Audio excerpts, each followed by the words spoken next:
Halo semuanya, kembali lagi di YouTube channel aku. Kesempatan kali ini aku ingin membedah novel dan film yang berjudul Perahu Kertas dengan analisis intertekstual. Sebelum itu, kita harus mengetahui apa itu intertekstual. Intertekstual adalah sebuah pendekatan untuk memahami sebuah teks sebagai sisipan dari teks-teks lain. Intertekstual juga dipahami sebagai proses untuk menghubungkan teks dari masa lampau dengan teks masa kini. Suatu teks dipahami tidak berdiri sendiri. Suatu teks disusun dari kutipan-kutipan ataupun sumber-sumber teks lain. Judul yang digunakan dalam film ini sama dengan judul novelnya, yaitu Perahu Kertas. Judul ini dipilih penulis karena menggambarkan keseluruhan dari cerita. Dalam novel diceritakan kebiasaan unik yang sering dilakukan oleh tokoh utamanya, yaitu Kugi.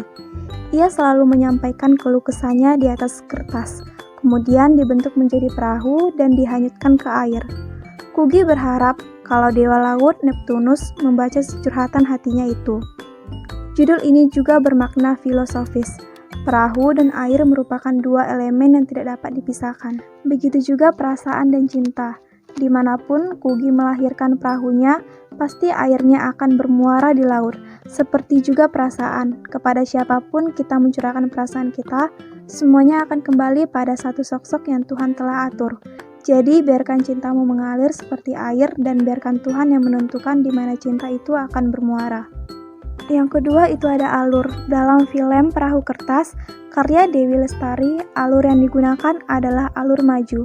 Film yang disutradarai oleh Hanung Bramantyo, ini alurnya terkesan bermain aman. Dimulai dari perkenalan, konflik awal, puncak konflik, klimaks, dan penyelesaian. Perkenalan dimulai ketika keempat tokoh dipertemukan dalam suatu kejadian, saat Eko, Nuni, dan Kugi menjemput Keenan di stasiun. Kemudian terjadi konflik awal antara tokoh Kugi dan Keenan, karena masalah cinta. Keenan jatuh cinta pada Kugi yang ternyata telah mempunyai kekasih bernama Joshua. Begitu juga dengan Kugi yang kecewa saat mengetahui bahwa Noni akan menjodohkan Keenan dengan Wanda, yang merupakan anak pemilik usaha lukisan terbesar di Indonesia. Mereka pun saling menjaga jarak dan perasaan. Puncak konflik terjadi pada saat mereka sama-sama menjauh untuk menjaga perasaan masing-masing tokoh. Akhirnya mereka pun menemukan pasangan baru. Kugi dipertemukan dengan Remigius yang merupakan atasannya di perusahaan. Sedangkan Keenan yang memutuskan berhenti kuliah karena ingin fokus melukis bertemu dengan Lude. Keenan pun merajuk cinta dengan gadis Bali yang menjadi motivator barunya. Kugi dan Keenan yang saling mencintai harus merelakan perasaannya dan mencoba realistis demi kebaikan mereka bersama. Walaupun pada dasarnya mereka berdua masih saling mencintai dan menuntut perasaannya masing-masing. Muatan cerita yang begitu padat membuat film ini memiliki durasi yang lumayan lama, sehingga produser memutuskan untuk membagi film ini dalam dua bagian. Bagian pertama yang telah ditayangkan berhenti sampai puncak konfliknya. Hal ini membuat penonton penasaran dan menanti-nantikan kelanjutan ceritanya di bagian kedua. Tidak terlalu berbeda dengan filmnya, novel Perahu Kertas juga memiliki rohnya sendiri. Perbedaan mendasar pada alur hanya pada bagian komposisinya. Pada novel, bagian-bagian alurnya lebih spesifik dan terinci. Kelebihan inilah yang kemudian membuat bagian alur pada novel lebih banyak.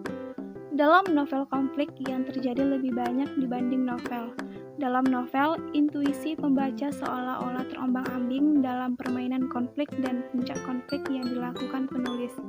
Inilah yang menjadi nilai lebih novel dibanding film. Namun, baik film ataupun novel sama-sama menggunakan alur maju. Alur maju memang sangat cocok digunakan pada drama yang bergenre semi-Kyoten ini. Alur maju dipermudahkan penonton untuk memahami dan menarik amanat pada drama ini. Secara tekstual, alur maju juga mempermudah pembaca untuk memberikan interpretasi terhadap teks yang dikajinya. Yang ketiga itu adalah tokoh. Pada novel dan film Perahu Kertas, tokoh utamanya tetap sama. Hanya saja beberapa tokoh pembantu di dalam novel Perahu Kertas tidak diikutsertakan dalam film. Pertimbangannya karena tokoh pembantu ini kurang memiliki peran yang mendukung cerita, sehingga tidak dimasukkan dalam novel dan filmnya. Tokoh utamanya adalah Kugi, Kenan, Lude, dan Remy. Keempatnya saling mencintai dan saling menjaga perasaan. Tokoh pembantu lainnya adalah Atri, Lena, Wayan, Noni, Eko, Joshua, Wanda, Karel, dan Ami. Yang terakhir itu adalah latar. Pada film Perahu Kertas yang disutradarai oleh Hanung Bramantyo ini, ada beberapa latar yang berbeda dengan novelnya. Contohnya saja pada adegan saat Kenan dan Kugi akan kembali ke Jakarta. Dalam novel diceritakan bahwa dalam perjalanan itu, keretanya bermasalah sehingga mereka diharuskan untuk turun sejenak. Ketika turun itulah Kugi pergi menelusuri jalan-jalan desa dekat stasiun tempat berhentinya kereta. Ia pun menikmati suasana desa ditemani Kenan yang dengan radar Neptunusnya dapat menemukan keberadaan Kugi. Mereka pun makan di warung bersama ditemani gerimis hujan yang membasahi tanah yang gersang. Sedangkan pada film hanya digambarkan suasana di rel kereta. Saat itu Kugi dengan kameranya diam-diam memotret Kenan yang sedang berjalan di rel kereta.